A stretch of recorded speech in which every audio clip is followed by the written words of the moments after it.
Welcome to another episode of Not Investment Advice. We're going to kick it off straight away this week with Meme of the Week. Boys, this one who shared this? Was this Jack? Jack shared this in our group chat? Yeah. Oh my God, bro. This was fucking killing me, bro. So it says your CPA trying to look for the shitcoin transactions. And if you can see on the screen, it's literally fucking piles and piles of paper. It's an old white dude, bald white dude, reading through literally thousands of documents. And the guy actually looks like Charlie Munger, which was my initial reaction. It's from Bill Spackman, who's got some jokes. He looks like a little bit of it's like not even older. He might even be younger, but just not as in shape. Yeah, it's a younger Charlie. Well, you know the joke with Buffett and Munger, they just read all day. That's like the whole shtick with them, right? He's reading someone's transactions right there, bro. Right, and this guy looks like has 12 hours worth of content to read, so it's like very on point. Man, that was so good. But Jack, you have been dealing with this. Tell us about your tax lawyers and accountants looking at all your transactions while you're trying to buy a house. Well, the mortgage application process with 75% of your income in crypto is quite interesting. So when you get that out, bro. When you first start talking to like mortgage brokers, they're like, "Oh yeah, man, no worries. Yeah. Oh yeah. Just give us a rough number. Yeah, that sounds good. Yeah, no worries." And then you're 2 days away from closing on a house, and they're like, "Oh, sorry, no, we can't accept any of that. Any of the crypto assets." As ridiculous. Like what? But you qualified us based on that. It's like no. You have to like turn that into cash now and have it in an account with a letterhead with a official looking logo up the top. Exactly. This doesn't sound that crazy, to be fair. It sounds so reasonable. It sounds but the stage in the process, in which they ask for it, where it's like everything's in shape, yep, it's all approved, great, and then it's like, oh, actually, you need $380 more in this account for this to go through, and even sending a wire transfer now is like, man, what's going on? I have to call 2 banks. I sent one yesterday. It's just like in the ether somewhere. Just nowhere. It's like the bank that I sent it from doesn't know where it is. The bank that's receiving it doesn't know where it is. And then the mortgage broker's like, I guess a mortgage broker's like, we need to get this to the underwriter. Where is it? It's like, I don't know. We'll just show up at some indeterminate time in the future. If it was on the chain, if it was a little ether scan, I could just speed up the gas, man. It'll be there. You'd be 45 seconds right now. Exactly. Yeah, all those old transactions, they literally take like 5 days because they're like, oh my God, it's the worst. Processed in some old. Hey, hold up here. Let's not just be total we're just chatting. Biased here. It's like there's a reason those are in place too, right? It's like you don't want people wiring around $30 million. Well, unaccounted for. I think there's a reason they're in place, but there's also like a reason why it takes so long, is because like this is like infrastructure from the 1960s or 70s or something ludicrous, where it's like there's definitely a valid argument like, okay, we can reverse this transaction if it was fraudulent because we're dealing with 2 institutions, versus this takes 5 days because our systems are like complete shit. You know? Yeah, fair enough. You've been through it. So what you're saying is in your eyes. Yeah, Jack, he's holding back. He wants us to close before this episode goes live. Yeah. Well, I mean, hopefully, touch wood, man. By that time, that's not wood. The new that time, it should be NIA studio. You'll be in there. Well, Jack, this will be the last recording in this setting. If you need $383, I'll Venmo you, bro. You know what? It might come to it. I might need the instant Venmo, man, before the end of the working day.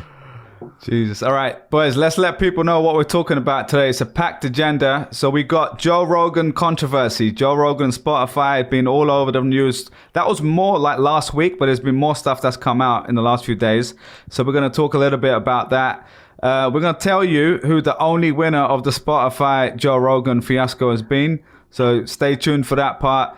We also got Coachella has dropped, or they're going to be dropping NFTs on the Solana ecosystem, partnering with FTX. So we're going to tell you all about that. And we're going to do a roundup of what's going on in the Web3 world from India, from India's evolving stance on crypto, their central bank digital currency, and then a few other big stories in that world. And we're going to round out, and Trung's going to tell us a little bit about ARK's Big Ideas 2022. and some of the highlights from that report. So let's just kick it off, boys. I know, Trung, you've been all over the Joe Rogan situation, and we've been talking about it in the DMs, but what's the high level with Joe Rogan? What's been pissing people off? All right, so last week, everybody's seen this at this point, but we'll rehash it quickly, is Joe Rogan has had two guests in particular around COVID. They're both doctors, and one of them was the inventor of the mRNA vaccine, or contributed to the invention of it, or the mRNA technology. But over the course of these two conversations, there's what some people believe to be COVID misinformation. Neil Young, legendary rock artist from the 60s, said that he gave Spotify an ultimatum. You take Joe Rogan and his misinformation off of Spotify, or I will remove my catalog from Spotify. I mean, we saw this right when it happened. Started swapping messages like, I don't think Neil Young's going to win this battle. I mean, they definitely didn't put 100 million into Neil Young. You know what I mean? Exactly, right? So Spotify spent 100 million to buy the Joe Rogan podcast. By all accounts, the most popular podcast in the world. He's one of the most influential media voices in the world. And beyond podcasts, like maybe the biggest show in the world, like including TV channels and like stuff. Full eyeballs, right? Yeah, completely. So this isn't the first Rogan controversy Spotify either. There was some transgender comments that were made by a guest, like I think a year ago, and the employees of Spotify tried to get Rogan deplatformed. He survived that. So like Spotify is in obviously a sticky situation, right? They paid all this money, like you said, below 100 mil for this talent to bring eyeballs to their platform. And I mean, at the end of the day, before we get into how the Joe Rogan situation resolved, it's like, let's talk about why Spotify is doing this, right? So Spotify's business model started out just streaming songs. But the problem with streaming songs is that you pay out 70% of revenue to as royalties to the artist, right? And that means, I'll show you guys this chart actually, if I can get a quick screen share here. This is a pretty wild chart. It shows the gross margin numbers for Spotify over the last 5 years. Can you guys see that? Mm-hmm. Yeah. So for the listeners, there's just a chart here that shows Netflix versus Spotify in terms of gross margins. So in 2013, Spotify's gross margin, which is after they paid out the artist, was 17%. And they've improved it to today to 25%. This is 2018, but it's still the same now. The problem is that they're capped at that because they're still paying 70% royalties to the artist. But Netflix, from 2013 to 2018 and even beyond, their gross margin, so taking out the cost of running their business, is before operating expenses, is 40%. And that's because they went in and made their own content. You guys remember they did House of Cards 2011, 2012. So basically Spotify is trying to do the exact same thing. They can't pay out all these royalties anymore to all the artists because they'll just cap how much money they can make. Like they could scale to 7 billion subscribers, but their profitability won't change because they'll keep spending 70% of the royalty to artists, right? But Netflix, you make a huge upfront investment in original content.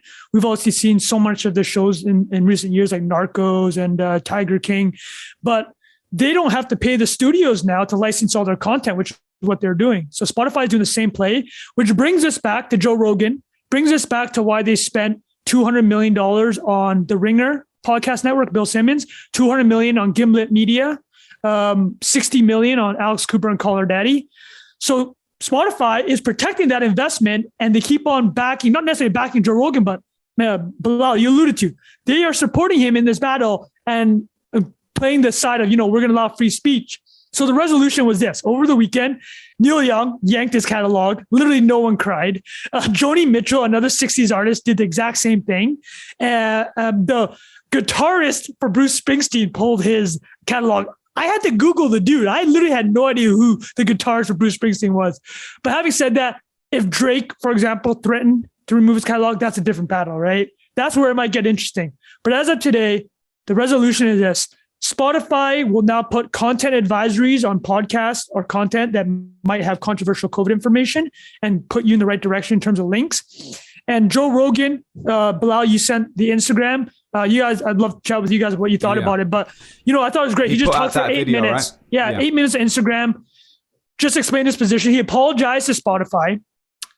he says he's fans of Neil Young and Joni Mitchell, and he thought it was really unfortunate. Yeah, I had a hilarious story about him. Yeah, he was like a security guard or something at a Neil Young concert. Yeah. And then the last thing he said before I hand it off to you guys, I love your take on Rogan's video, was he basically said, what I will try to do moving forward, because I understand where the anger is coming from, is if I bring on somebody that's quote unquote controversial, I'm happy to bring on, within close proximity, within days, somebody that somebody deems to be an expert by the mainstream media.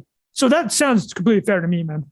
Yeah, I think the way that video was maybe the most reasonable kind of like video you could have seen in response Dude, it was to this. So reasonable. It was like I was quite impressed. I mean, I know he's like a stand-up comedian where they practice stuff for thousands of times before doing stuff like that. And he's obviously like very eloquent because he speaks for 4 hours a day on a podcast.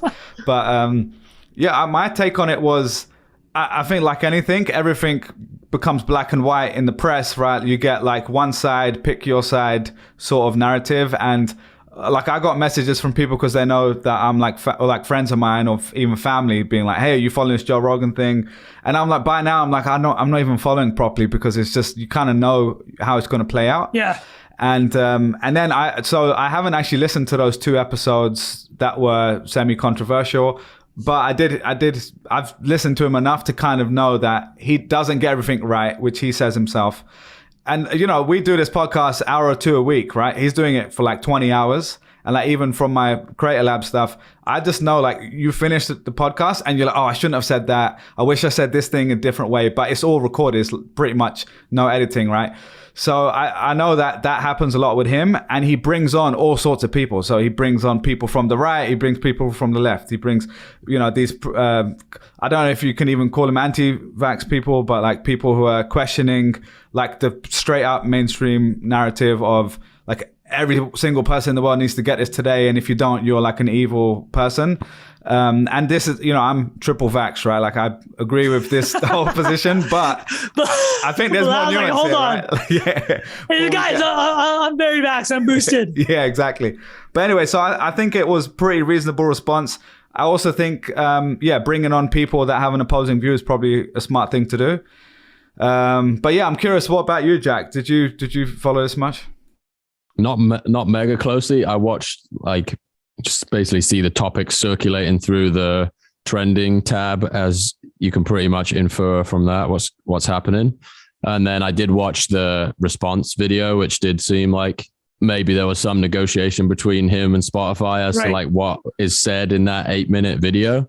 But yeah, the larger conversation or the idea of what would happen if Rogan did get kicked off of Spotify, it's like, that's not going to get you the result you want either. If you're opposing the information that's being shared, it's like too big to fail from a narrative perspective, where all you can really expect of him, I think, is him saying like, yeah, I'm not claiming to be CNN or Reuters or whoever else. And there's plenty of things that have enormous platforms and an enormous reach that maybe aren't held to the same standard. And I think he is reasonably honest in saying like, hey, I'm not qualified in X, Y, or Z. I'm just going to ask questions.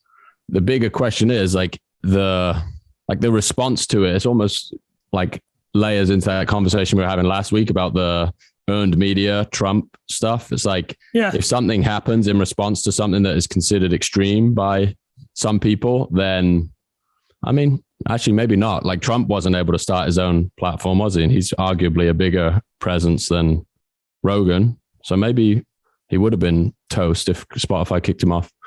I don't have like a really sophisticated opinion of it. It's just, it's just going to keep happening. It feels like I generally disagree with the idea that like, hey, somebody said something I disagree with. Let's like remove their ability to communicate forever. It's not really a sensible precedent or a sensible road to go down, it feels like. I think Bilal said something that kind of nails your point here, Jack. He's like, Bilal knew how this was going to play out, right? Like you saw the first seeds of it. You're like, okay, the mainstream media, you know exactly what they're going to say.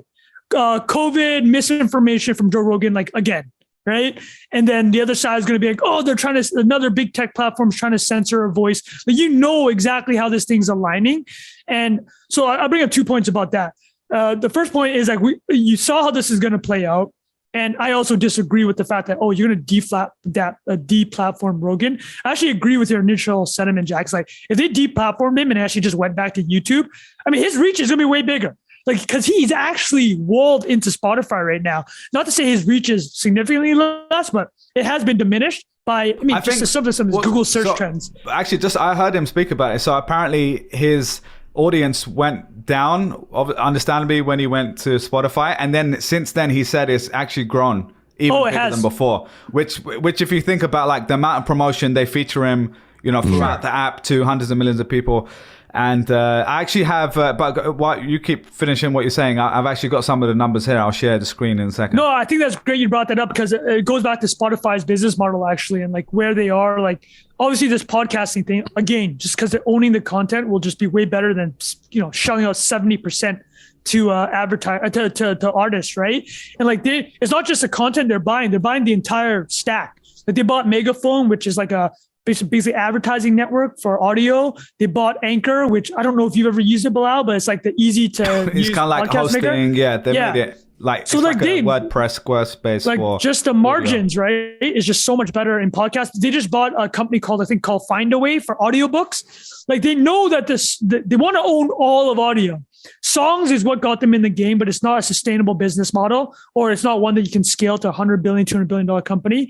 They're looking at Netflix. They saw what Netflix did. We need to own our own content. So that's what they're doing. And to your point, Bilal, about Joe Rogan's audience is bigger. I wouldn't be shocked because at the end of the day, like look at Spotify's numbers, right? They have 400 million users and they're just dumping your face. They're dumping his face. You open the app, he has his own section. Yeah. It's like, hip hop, R&B, classical music, Joe Rogan. Yeah, it's its own category.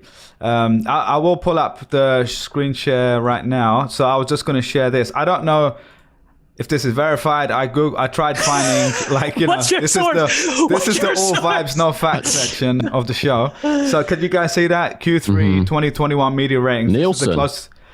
So Nielsen. Yeah, Nielsen and Spotify. But Chief Nerd is the person, so I don't know if they've just written Nielsen, but what's your source? About right. Yeah, exactly. But so for people who are only listening on the podcast, you can see Joe Rogan Experience per show, which so I assume that means per episode in this case, 11 million people listening versus Tucker Carlson, which is basically the biggest show on news, I think. Cable, right? Yeah, 3.24, Hannity, 3 million, Fox, 2.3. And you could keep going all the way down. MSNBC, CNN is not even up to 1 million. It's like it's a joke, dude. That is crazy, man. 820,000 right? people watch. That's like prime time news. Yeah, I mean, that's nuts. We know people on the internet that aren't super famous that get more of an audience per episode on their YouTube channel or whatever. Crazy. So that just puts it in perspective, because I think a lot of people think of TV as like, there's billions of people and there must be 1 billion people watching CNN, and it's nowhere near that amount. The other thing I was going to call out, and this is not to pick on Bloomberg in particular, but there was a screenshot that I took. I saw a lot of press kind of use this headline, and it was saying the audio streaming service saw $4 billion wiped off its market cap. Dumbest headline ever. And that was and it wasn't just them, like lots of people did that.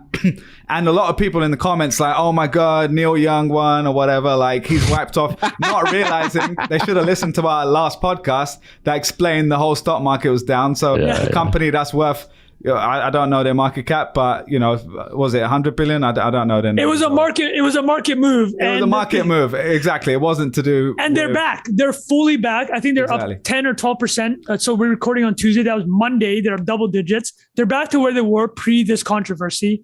And wait, sorry. I didn't know if you had one more point, Bilal, but I just want to add, because you guys sent the article. I read it from Dan Runchi from Trapital. We've mentioned him before in the podcast, legendary newsletter, covers the business of hip hop, but he did a whole piece with the napkin math. I think Evan Armstrong is the writer there about Spotify, and they wrote a lot of this data that we're kind of referencing. Great article. We'll add it in the show notes. But he also, I don't know if you saw the last part, but this is very appropriate to what we've been discussing. He says that, how there's been a lot of commentary too about this whole Rogan thing. It's like, if this was Web3, this would never happen. This would never happen as Rogan, right? And like there's this kind of this underpinning that like, I get the sentiment around it. Is like at the end of the day, Spotify is a centralized authority. They could get rid of Rogan. But as we discussed, Rogan's just going to get, he's going to go back to what he was, right? This dude he's not going anywhere. He's a made man, as they say. Yeah, he's a made man. But Dan Runchi spoke about how Web3 will be very beneficial to Spotify because all these things that we've talked about, like a Royal or Audius, where they're doing like NFT of their songs and letting people buy in. At the end of the day, the top of the funnel is going to be Spotify. Spotify is going to have 500 million people pretty soon using the app. Every artist, no matter who you are, is going to be incentivized to use Spotify. It's still a kingmaker in the music industry, and all these things are complementary. So he's actually predicting that one of these companies will get bought by Spotify, which makes a lot of sense. It's just another tool for artists, right? Yeah, completely. The only thing I was going to add from before, the last thing was talking about that headline across the press.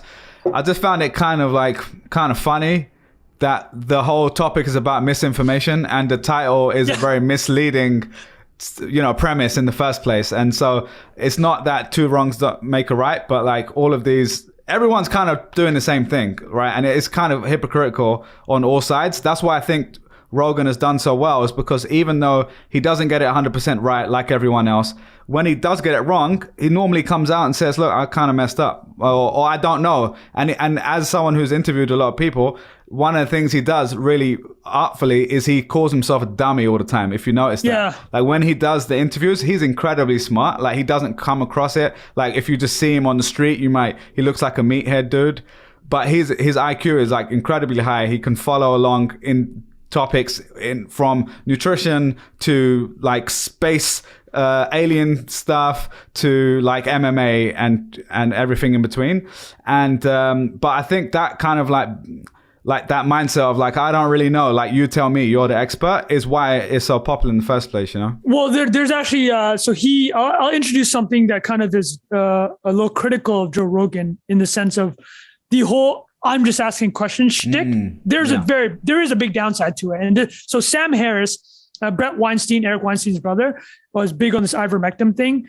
And so Sam Harris and Brett, I don't know how close they are now, but they were friends. They were very, they're all part of this intellectual dark web that may or may not have been a thing.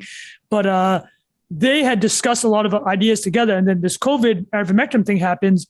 Brett Weinstein goes on to Rogan and does this whole thing. Basically, he's telling people that ivermectin, they should try it. Ivermectin, maybe some other treatments that were not fully vetted by the medical community. And actually, to bring up Rogan's point in his Instagram video is like, well, a lot of things were said throughout the entire pandemic that turned out, right? Hey, lab leak would have got you thrown off a platform a year and a half ago. Hey, guess what? It's in play now. Oh, cloth masks do or don't work, right? It's like all these things keep changing. So, but the point about Brett Weinstein was Sam Harris was asked by his audience, why don't you bring Brett Weinstein onto your podcast to discuss this? Because you have such a visceral negative reaction to it.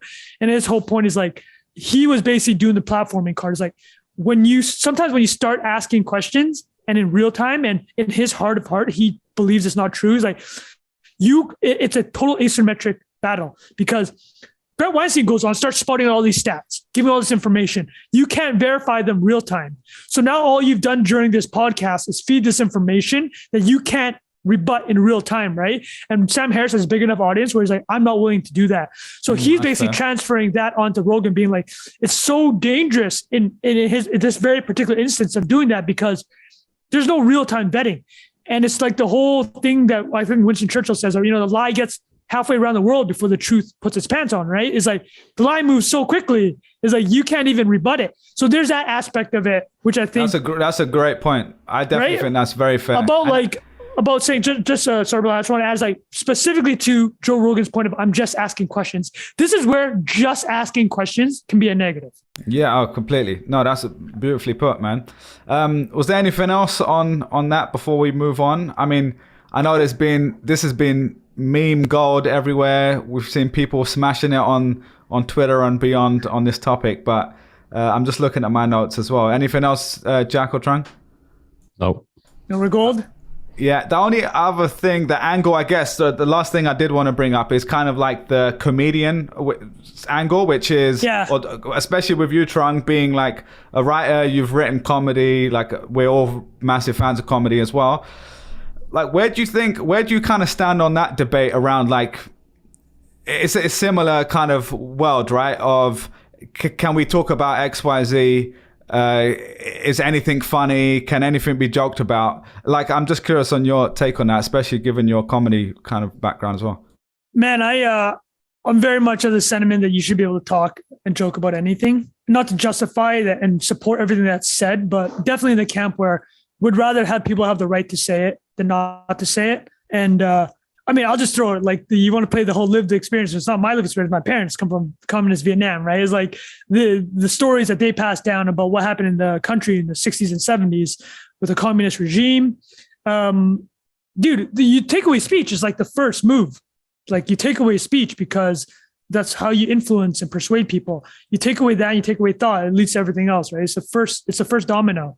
And I've always said this, but I have a very hard time stomaching people that haven't necessarily been through that and it come from, especially if like from the gilded Northeast. I'm not going to reference anybody specifically, but I think you guys know who and the type of individual I'm talking about that just spouts off and says, oh yeah, communism isn't so bad. We should be allowed to do XYZ. Look at this example. It's like, just have no idea. They literally have no idea, man. And that shit we'll do an episode on it when we're big enough not to get canceled, but I got thoughts.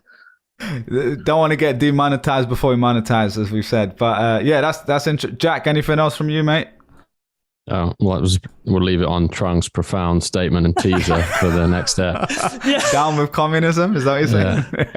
Yeah. All right, man. Yeah, so I know, Trung, you've been scouring the internet for the best takes on this whole situation. So anything else you wanted to share before I know you want to share your screen, so you can just go for it. All right. Well, so I was just going to say, I know we tagged it, but Bilal mentioned it. So at the end of the day, there's really no winners here about the Spotify incident. We did, however, find a single winner. The winner of the Spotify Rogan Neil Young controversy is James Blunt, the British musical artist. So I need to ask you guys, actually, so what, you guys are British, okay? This tweet from James Blunt, it's perfect. It's just effing perfect. James Blunt writes, if Spotify doesn't immediately remove Joe Rogan, I will release new music on the platform. He's obviously playing on the joke that his music is awful. And actually, if you go through all of his Twitter, he engages with people because so many people write texts like, I wonder if James Blunt is still around. Like, what a joke of an artist. So I'm asking you guys, I like James Blunt a lot. I love You're Beautiful. I love 1973. Those are bangers. He's British. You guys tell me in the early 2004, 2005, when James Blunt's coming up, what's his reputation? I think he's the man. So you guys tell me. Go on, Jack. I don't remember there being anything like particularly negative about him. Like those are huge tunes, man. There's plenty of people that have come out, made a career off one tune. But here's nothing wrong with that. This is what in his bio he literally writes. This is it, right? This is it. Hold on a second. I got it, brother. I'm going ahead. Sorry, go on. Jack nails it. Look at James Blunt's Twitter bio. There you go. James Blunt writes in his Twitter bio, Cockney rhyming slang for the good stuff. Proof that one song is all you need. So good. No, but bro, hold on a second. I was going to say, my take on it was I put him in very much like the Daniel Bedingfield kind of group. Like, if you remember him, he had like one or two bangers and he was very talented, but like I kind of forgot about him. But now on Twitter, he's so funny. Like I had no idea how funny this guy was. So when I say he's the winner of the Spotify incident, it's because I discovered how funny James Blunt was on Twitter. So you guys, where did you bucket him, Bilal? Like, what type of artist did you put him with? Like, there's a guy called Daniel Bedingfield who had another like one-hit wonder, basically. Gotta get through this. Yeah, yeah, exactly. Sure. So let me put James Blunt's career in perspective. So before the song You're Beautiful came out, I think it's 2005, the last British artist to top number one in the United States was Elton John in 1997. Gone with the Wind, the Princess Diana That's song. Wild. So dude, you don't understand. There's an 8-year gap and James Blunt filled it. And the odds of James Blunt doing it, so he's actually like, there's been a ton since, but like Ed Sheeran's like the most recent one, last 5 years, like Ed Sheeran, right? But like, obviously, the Beatles are British. So you're just like, oh, I bet British people are always hitting number one in the States. It wasn't true. So this guy killed like an almost decade-long leg of not having a number one song from a Brit. And here's the other beauty thing about it. He was a tank commander he grew up in a military family. I don't know if you guys knew this, but I'm about to list some crazy things about James Blunt before we go through his best tweets. His dad was in the military. He grew up on military bases all around the Mediterranean. He was a tank commander during the Yugoslav war. And this is what's crazy. I'm gonna tell you one story that he was involved with, which will set up a later joke. But he was tasked. His unit was tasked with scouting for NATO bombing missions against Serbia, and they were told to take out a airport and occupy it, but on the border of North Macedonia and Yugoslavia, or the country formerly known as Yugoslavia. The Russians had taken over that airport, so his tank commander said, "We will not go take over the airport because we don't want to start World War III with the Russians." And sure enough, what's happening 24 years later, right? Russia and America are beefing. Yeah, so they're still beefing. Hold on to that thought. I'm coming back to it. All right. So now let me go through James Blunt's top tweets that I discovered. Can I just call out that Trung has a PDF on the screen for people who are listening that says blunt2.pdf, which means there was a Blunt 1 PDF. Dude, there were so many. I had like 30 tweets that I had to like winnow down. All right, here's a couple good ones. So something he loves doing on Twitter, he likes to comment on news stories, and he likes to quote retweet other people's tweets. This one's hilarious. It says Rihanna admits a blunt makes her more happy than her boyfriend, and then he just replies, "I could have told her that." Hilarious.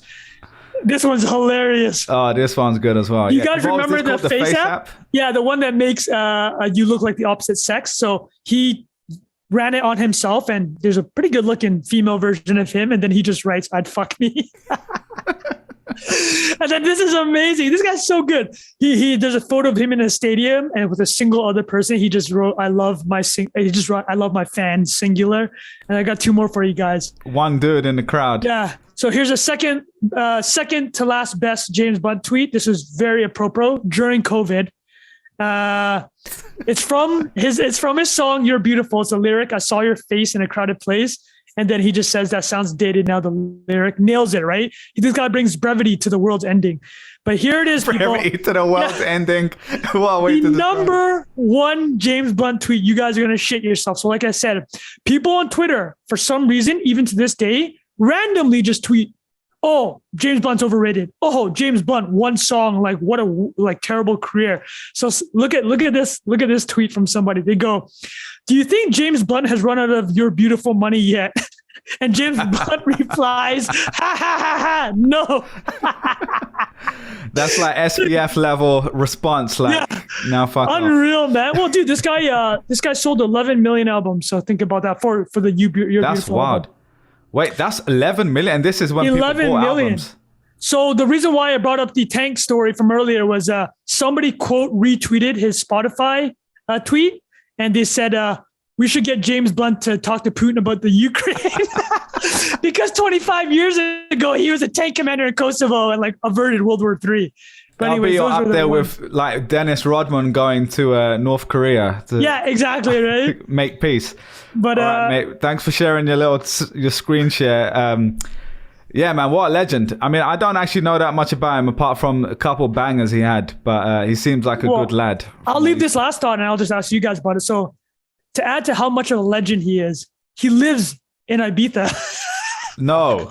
And he has a villa in Ibiza. And he said in an interview that in the backyard of his villa is a nightclub. And that C-Rock gave him 500 bottles of vodka. And he's still working through it and throwing parties. So this legend lives in Ibiza. So I'm asking you guys, I've never been. Have you guys been? And if not, I need stories. Tell me. I know more. Jack must have been. I haven't actually been, which is embarrassing. Jack, but say more. Jack must have been. Dozen times, maybe. Dozen times. Bro, hold on. Was this for work or for just pure pleasure? No. This is when I was like, just a young Dude, lad. How young? Give us a story. Probably starting at 17, going to 22, something like that. Wait, oh my goodness! Couple times a year, yeah. Wait, are you so you would leave the car factory, the Hyundai car factory, you take your month's earning, Honda. Yeah. Okay, hold on. You need to start telling us about these Ibiza stories. We need some pictures. Celia, stop listening. Celia, stop listening. I got some pictures. I got some good pictures. Yeah. Okay. And some good stories. Tell us. Give us a story.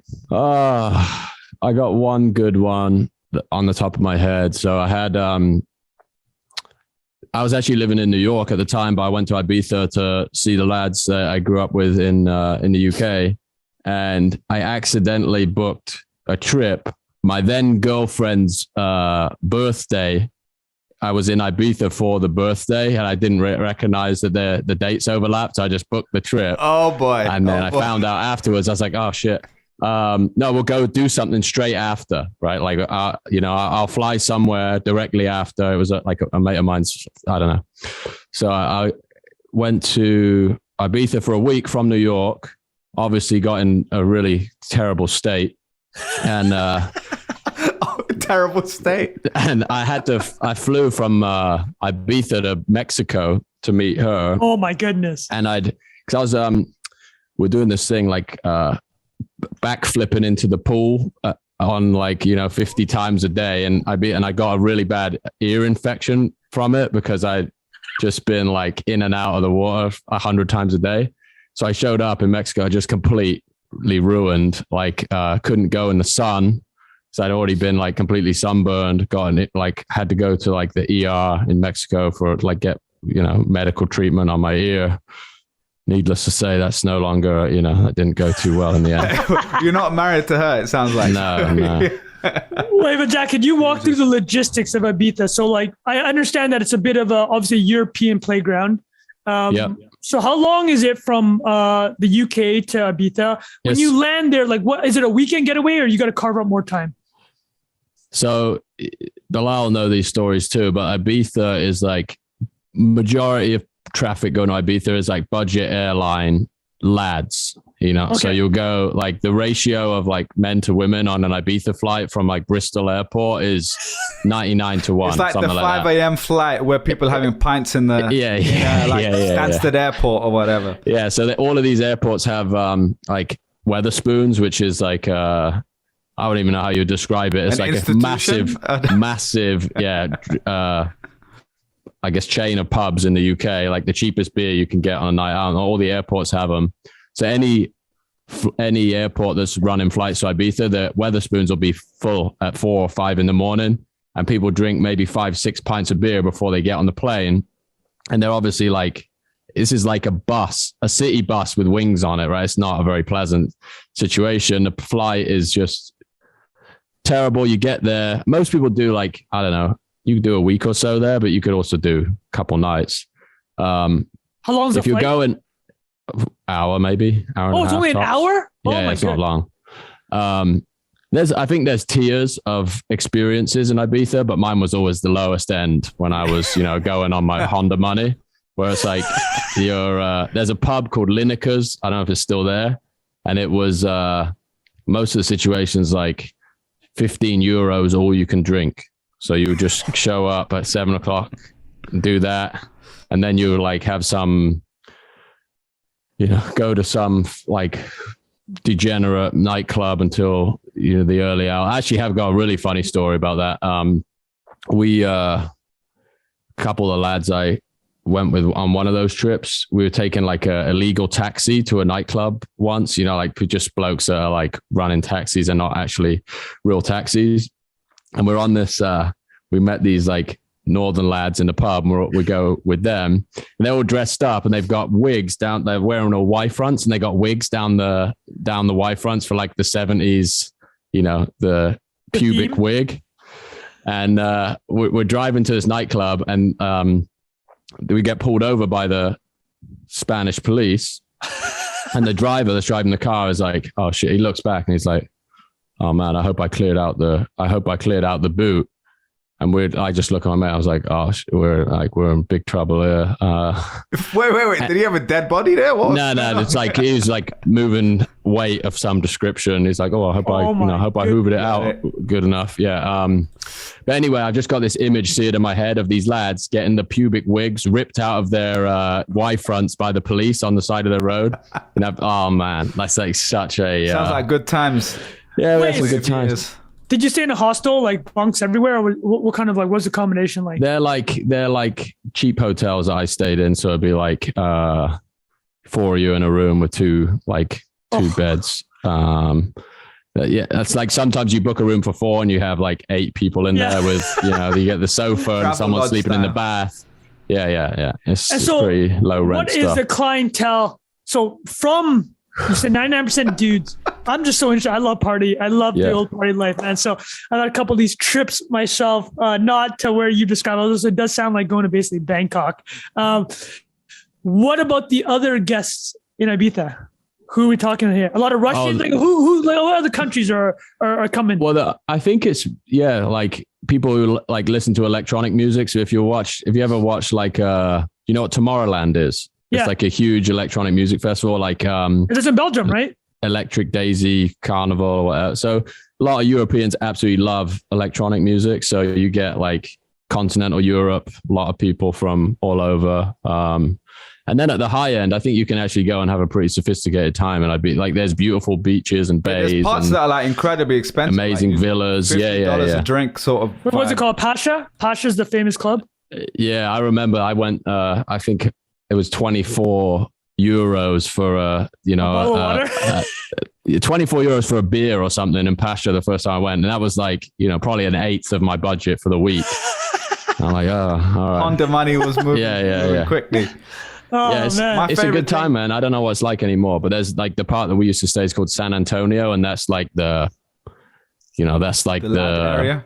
Yeah, that's like the grim part area in Southeast Asia, pretty right? Grim part, yeah. Khao San Road in Bangkok. And if like one great thing about like watching Brits on holiday in Europe is like they all they'll look for like an English breakfast. They'll wake up in.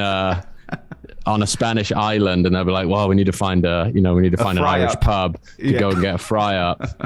And it's just, I mean, this is like a huge meme of English culture in general. Like all Spanish and like every European holiday town has to cater ridiculously to the If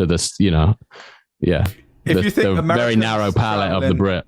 Yeah, if you think Americans traveling is annoying to a lot of the world, you're right. But like, if you see English travelers going like wearing their like Hackett polos back in the day with their Brits and Aussies, those are Brits and Aussies. That, from my experience, those are the two nationalities where you're like, oh, you roll a barn, there's like a dozen Aussie cats. Like, yo, I might just go to the next door one, man. Yeah. I think like Aussies are to like Southeast Asian islands what Brits are to European islands.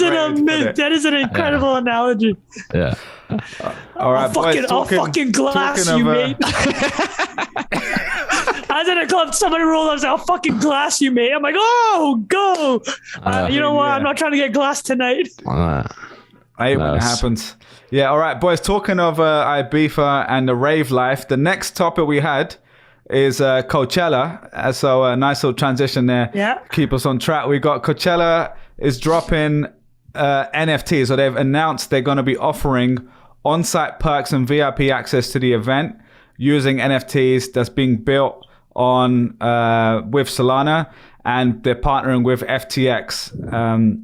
So yeah, pretty cool. We just wanted to bring that up because I think it's like we've done whole episodes on the future of NFTs, where they're going to be in 10 years. When are we going to move beyond like, monkey pictures and stuff like that, like the collectible speculation stuff that we also kind of enjoy.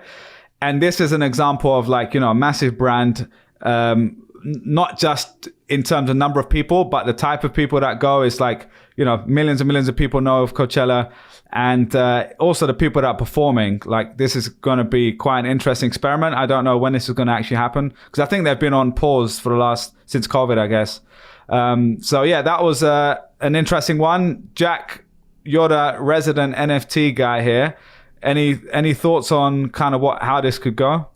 Yeah, I think I haven't read the whole story yet. I just like consumed the thread where it was announced, and it said that there's going to be 10 for 10 year, like there's going to be like a high end NFT that grants you access for 10 years. And then obviously that thing trades on a secondary market if you want to pass that on. Hard.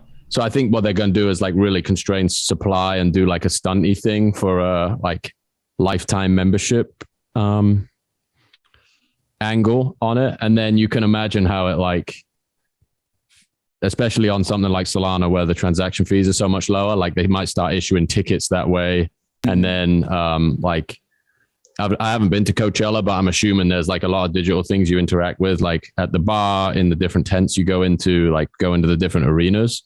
And I imagine like you'll have like digital memorabilia that starts there's like proof of attendance badges. So say you saw, Act X in this arena or in this section, there'd probably be some like tokens to represent what you did on site as well. And then access tokens to, I think they have like different tiers of access, right? You could be general admission, or you have you stay in the TP and you have access to this area or that area. So I think that's from the sales side, it will probably attract a load of attention. It'll be newsworthy, and maybe the like Solana, giga whales will get in there and just like blow those up to make a point. But I think something like Coachella is like big enough and has enough like cultural weight behind it to be like an interesting network effect for things to happen on top of it. Like artists maybe issue NFTs through that, and then they already have distribution.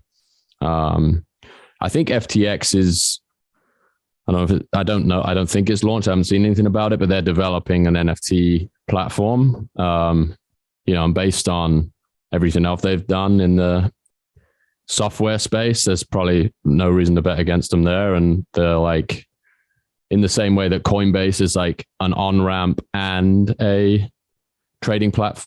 Yeah, Coinbase, sorry, is an on-ramp and a trading platform.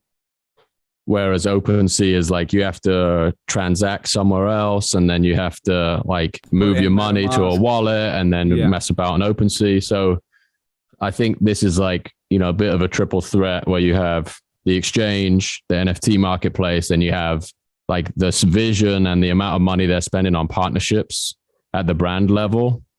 Pretty interesting. Like the arenas that they're sponsoring, you can see this like rolling out into that too, like ticketing for, is it Miami FTX arena? Am I getting that right?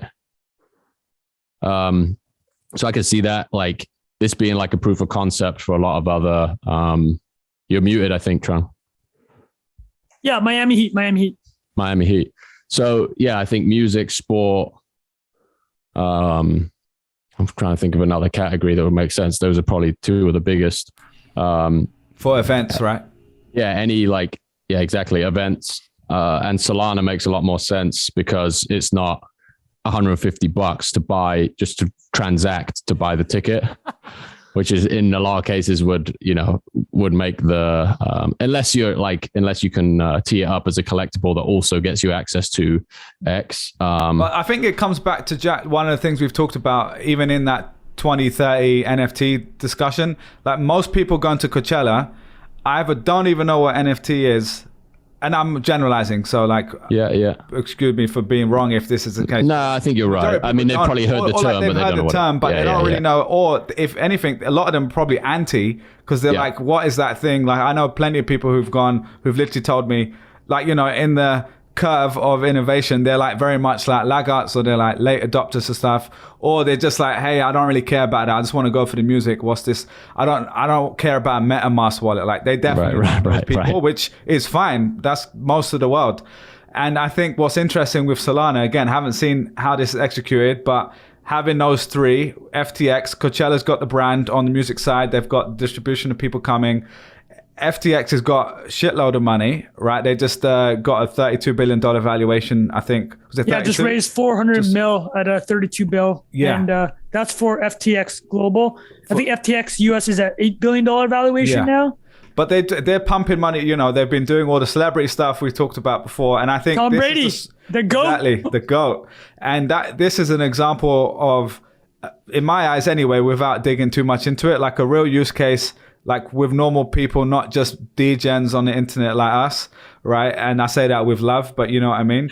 And actually, like you said, like you attended, I watched Kanye West, you know, in 2022, and if that actually was attached to your wallet, whether that is just your own, you know, equivalent Solana wallet that they've integrated into their app, because I'm assuming that's probably how they'll do it. Or if it's actually attached to your name, if you've got advanced, like the way we've got our names.eth on an address, you can do that on Sol as well. All these kind of things start to become kind of possible, like the pieces we've kind of seen being built. And again, who knows, like this hasn't been built yet, but I think the idea of it, at least to me, that was why I was interested in talking about it, was because it's one of the first examples I've seen at that scale of a brand like Coachella and bringing in those different partners together. And also on the Solana side, like I spoke to the founder of FanDuel, if you guys know FanDuel. His new company is, he built like they sold it for like $500 million, one of the leaders in fantasy football. His new company is building stuff on Solana. And I asked him why, and he said, like, once you've worked with developers working on both platforms, he's like, the consumer version of this, in his eyes, is going to be on Solana for sure. Interesting. Again, yeah, that was just his Was that for opinion. Creator Lab? I interviewed him for Creator Lab ages ago, and then we just chat once in a while, and I was asking what he's up to nowadays, and that's kind of what he said. And I think it was when he was maybe in, hope he doesn't mind me sharing this, but yeah, they were in Lisbon or something like that. There was like this Ibiza. They're in Ibiza? Yeah, probably in Ibiza, exactly, yeah. But yeah, so again, who knows? I think taking away the price action of Solana itself and whatever you think about that, and the fact that VCs are involved in centralization versus decentralization, whatever. Like, I'm talking about, like, for a regular person who's going to Coachella, for low transaction fees and a good experience for the user, maybe a lot of these might be built on Solana, especially if they're working with FTX. But yeah. I was just going to say, there's something interesting about it that you have to plan for on the negative side too, like scalping in like Ticketmaster or whoever else is kind of like trying to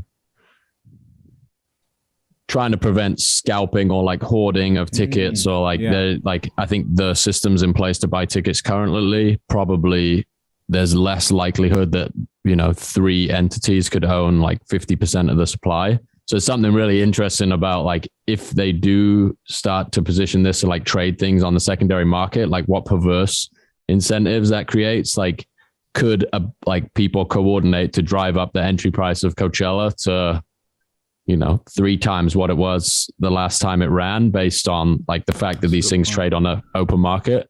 So it's interesting stuff there. And that's obviously like just going to really kill the adoption narrative as well. Like, the fact that it's built on a currency, I think, is for some people just like a mental hurdle too far, where it's like the value of this thing is fluctuating and I need to buy a different currency to buy this thing. What's my mortgage broker going to think about this? Right. It's the guy in the meme of the week.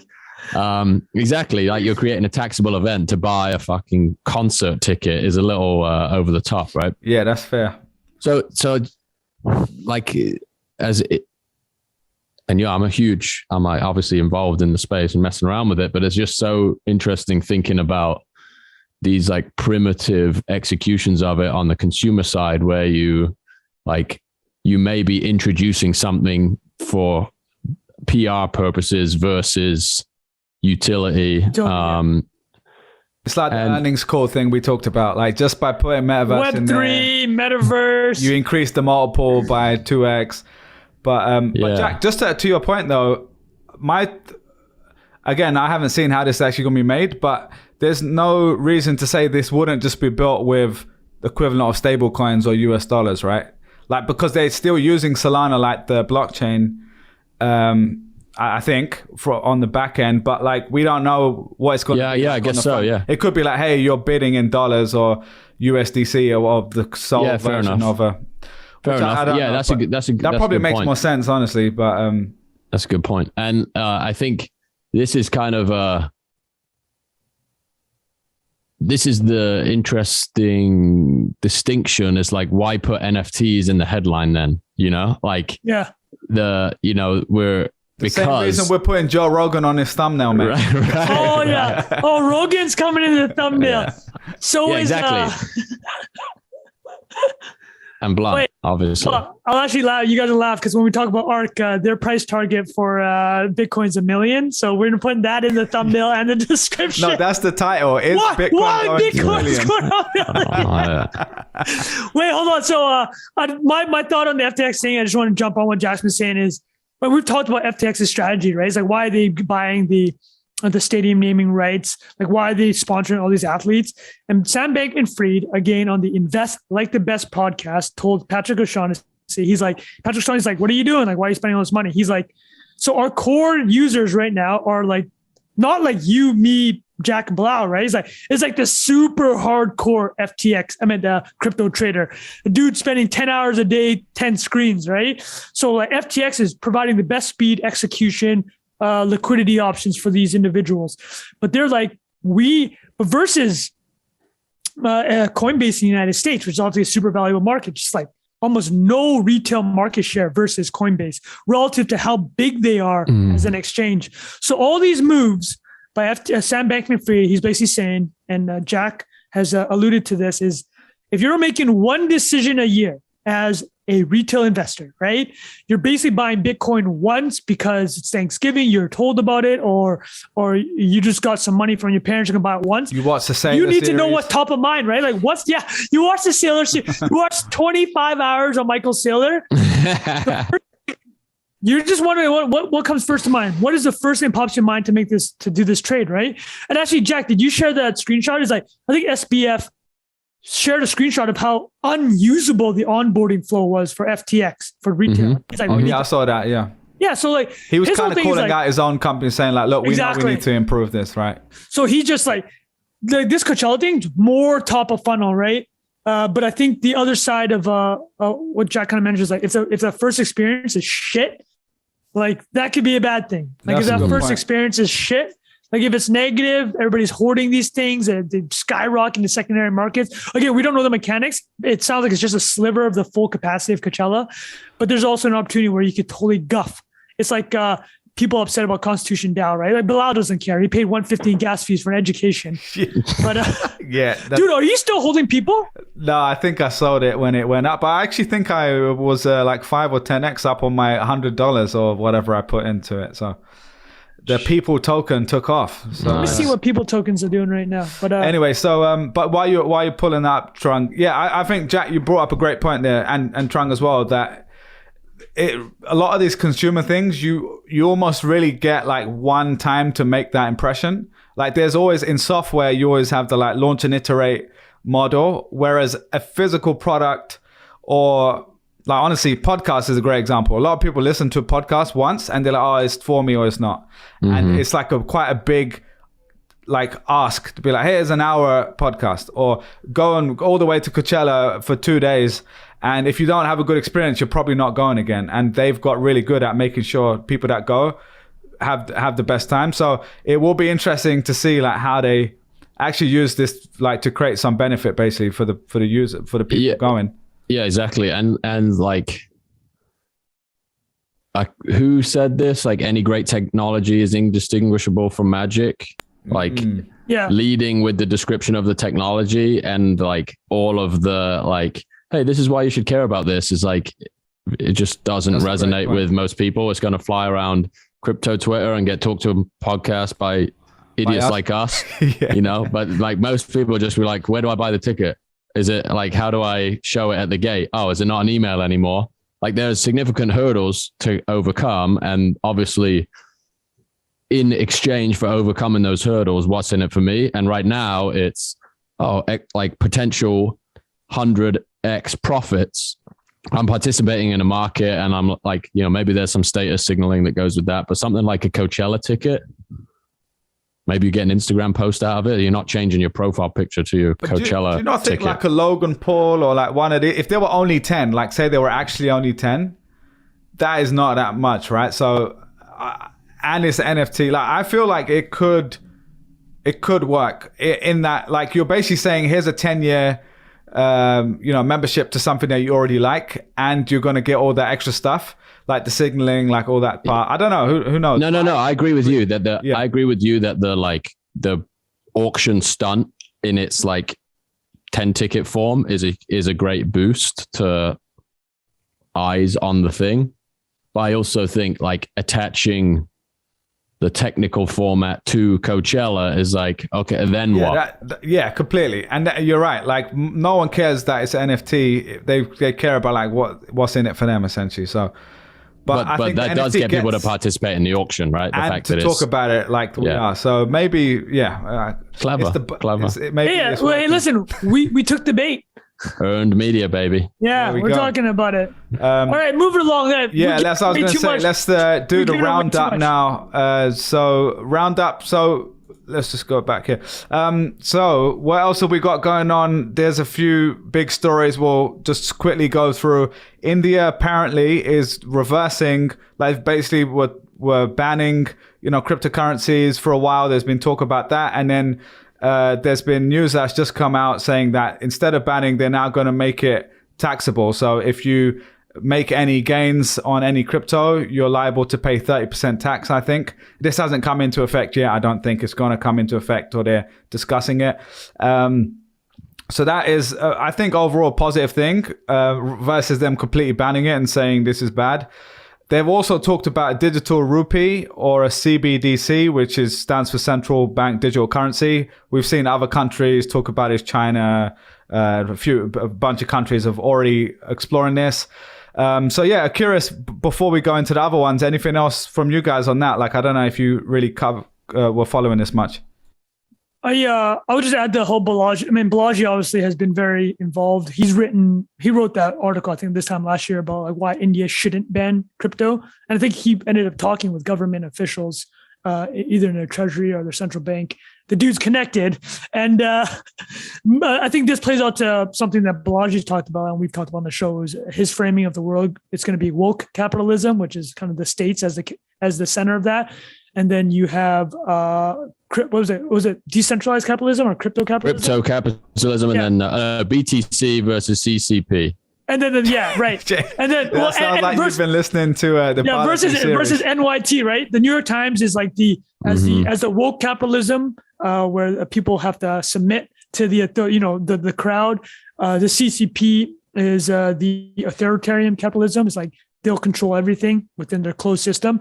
And then the third way, and he always brings it up, very smart framing, in the context of how in the 20th century, during the Cold War, there's the United States and there was a Soviet Union.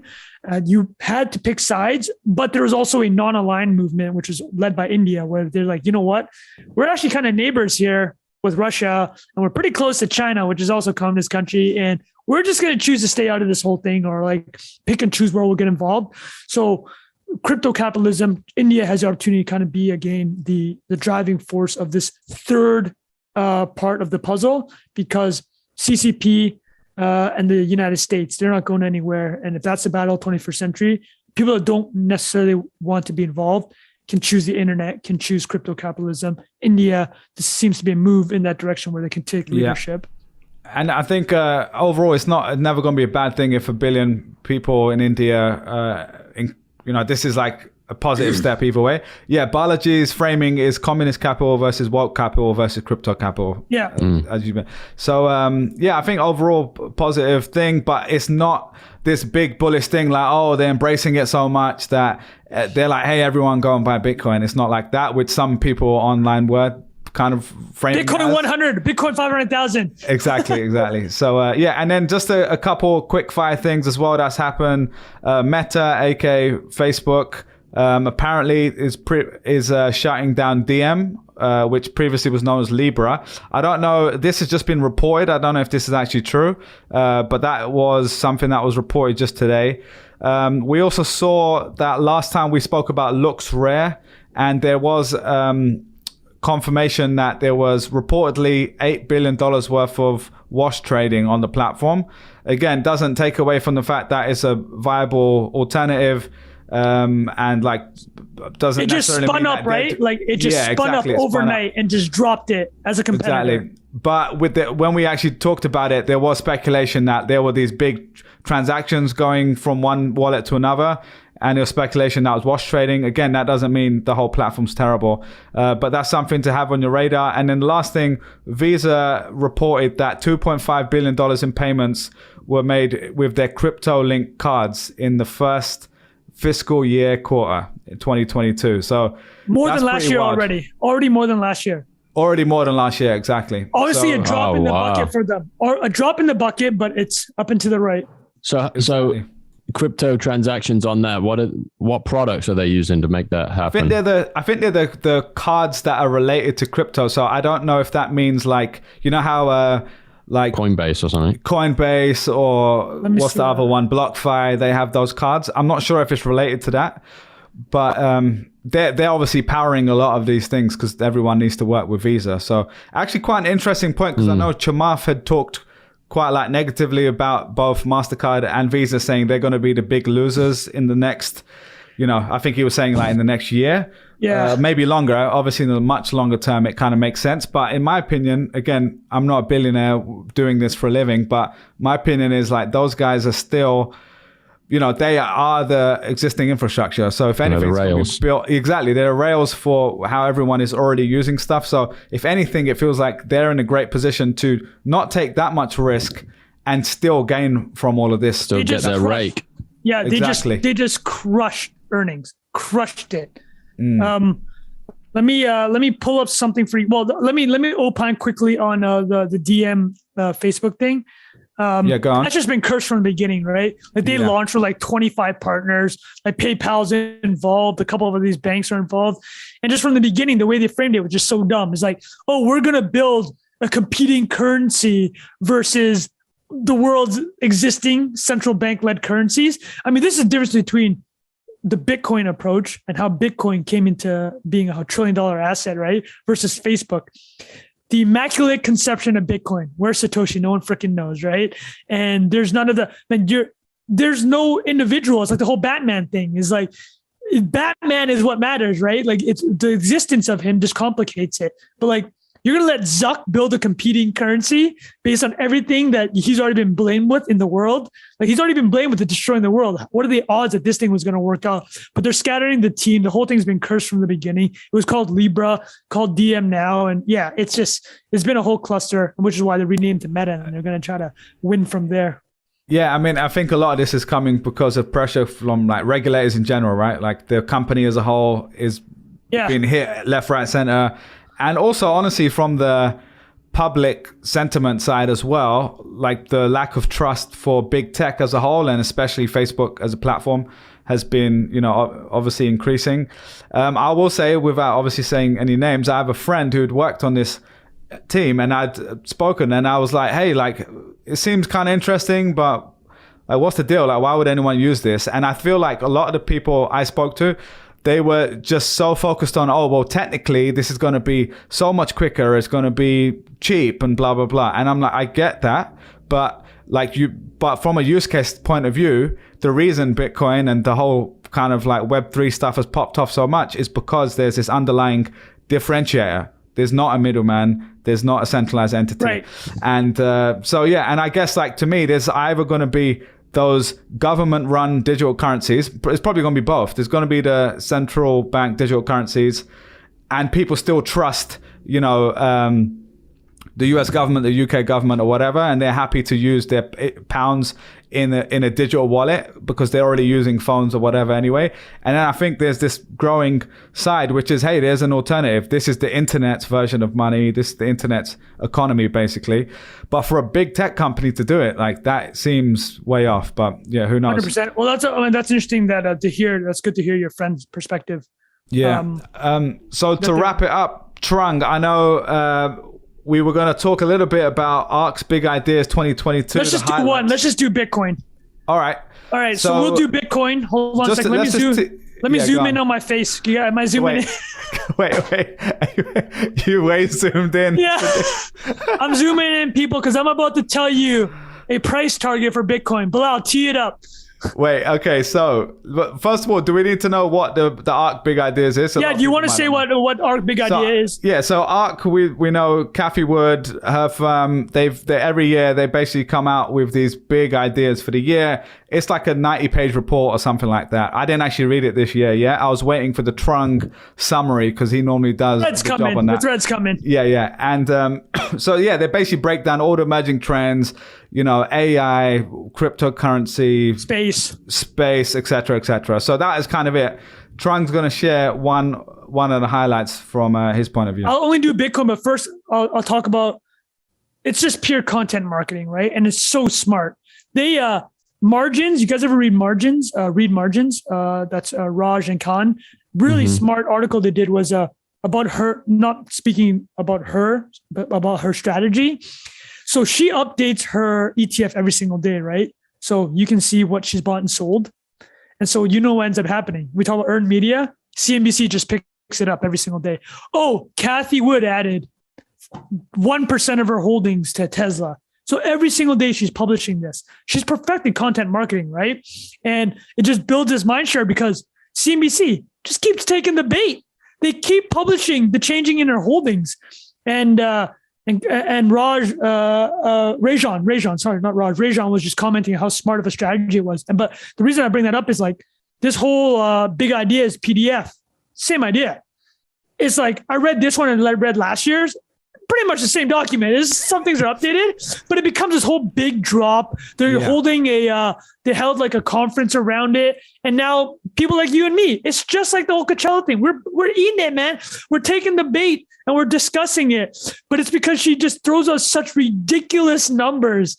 And not to say that the research isn't good. I mean, they've had some very talented people on the team and some of the research is very good.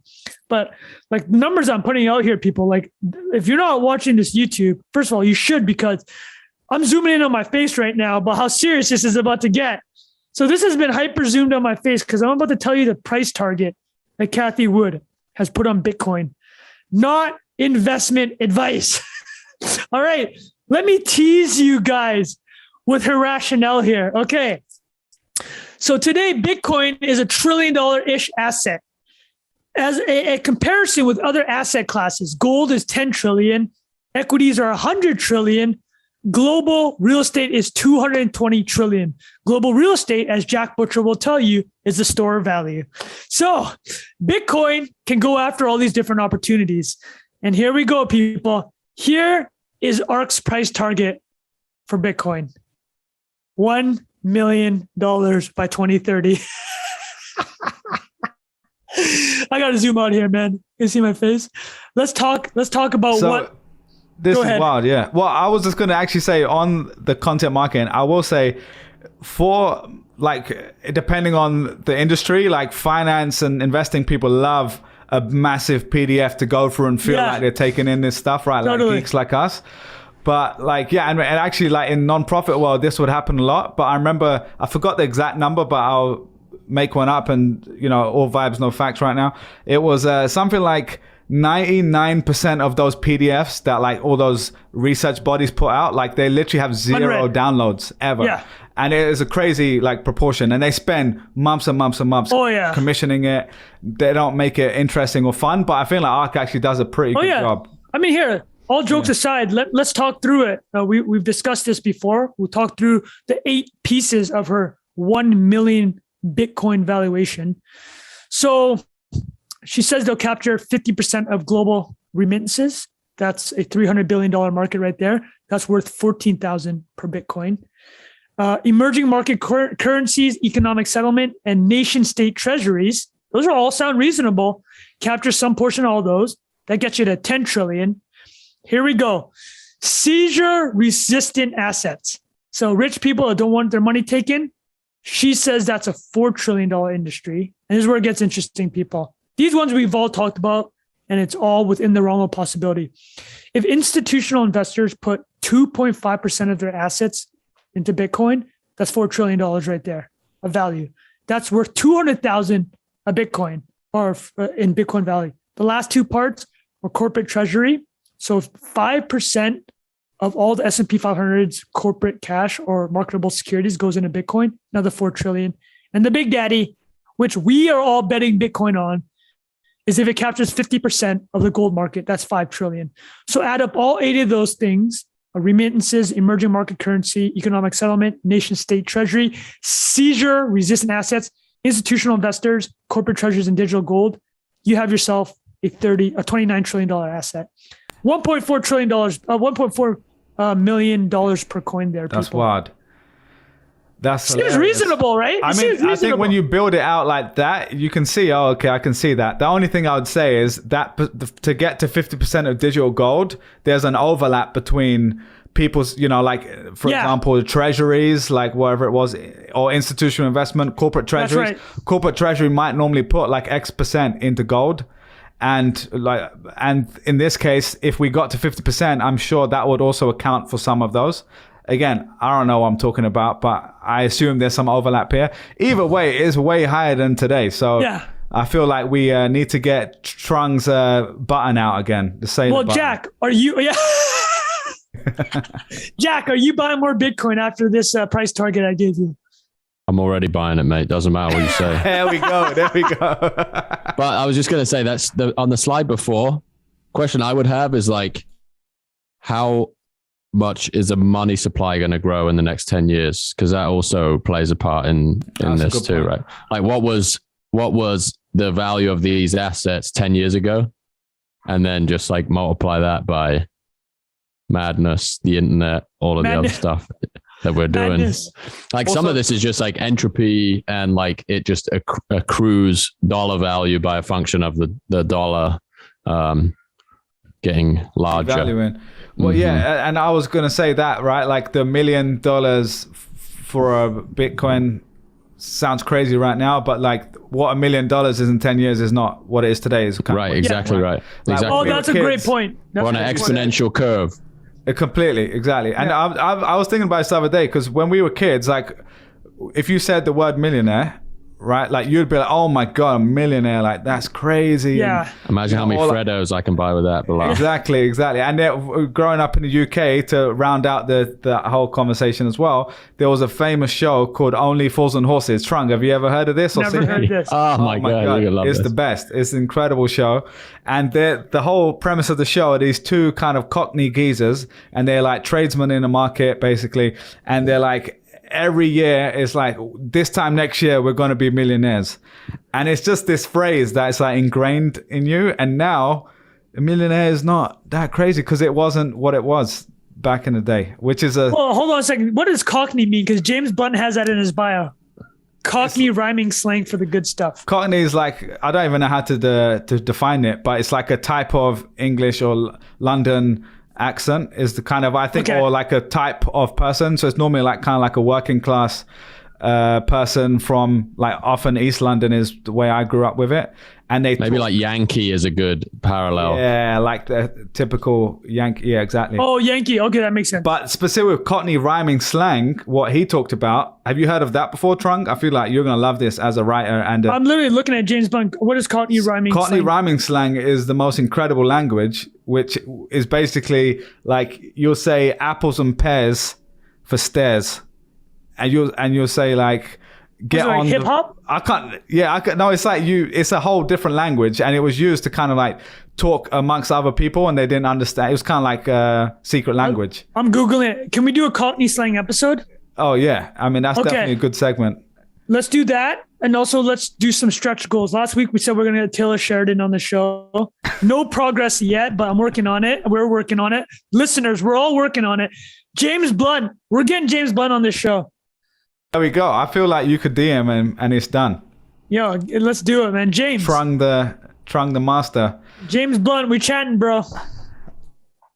All right, boys. Should we call it? That was a great yeah, that was chat. awesome, man. That was perfect. The only thing I would say, if anyone's interested in Cockney rhyming slang, just Google Leytonstone ATM Cockney rhyming slang, and there's the most incredible ATM cash point in Leytonstone, where I was born, in East London, and it literally has like, you know, when you can change English to Spanish or whatever, there's a button to do Cockney rhyming slang. Love it. And it has like all the different words for like £20 note, £50 note, all that sort of stuff is pretty incredible. All right, as always, thanks for being here, listening. Make sure you're subscribed on all the platforms, on Apple Podcasts, on Spotify, on YouTube. Let us know what you thought of this episode in the comments below. Start hitting the likes and the liking smash the like button.